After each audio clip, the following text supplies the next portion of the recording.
The idea of Believe was actually born from the whale itself.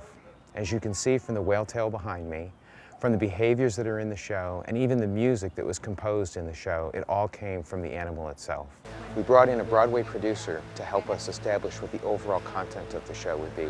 We brought in a set designer and a composer from Los Angeles area. And we also brought in Hallmark Corporation to help us with what the emotional content of the show would ultimately be.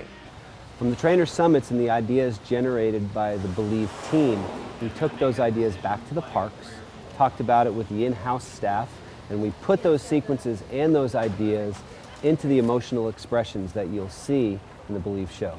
This really is our heart and soul. We have 8 sequences really if you count testimony, but 7 behavioral sequences that involve the whales. And we break each one down into each individual behavior.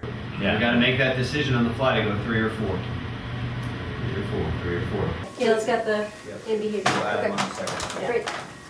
We as trainers, we never tire of it. We see it every day, but we appreciate it every day. So we aren't special people.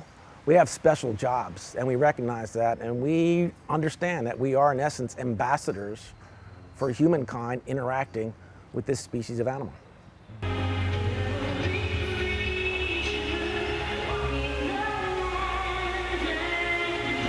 There's behavior in the show where we turn all the sprayers on, we get on the whale, and we zoom to the bottom of the pool, and we leap up out of the water, jump over the sprayers, come down with the whale.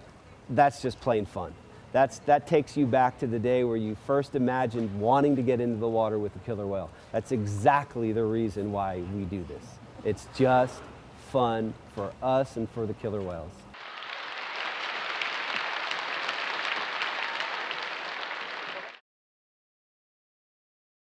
The show is titled Believe. It is a magnificent display of the incredible bond between man and killer whale. 2 worlds, 2 different species, trying to bridge the gap between them. And how do you bridge that gap? You believe. Believe!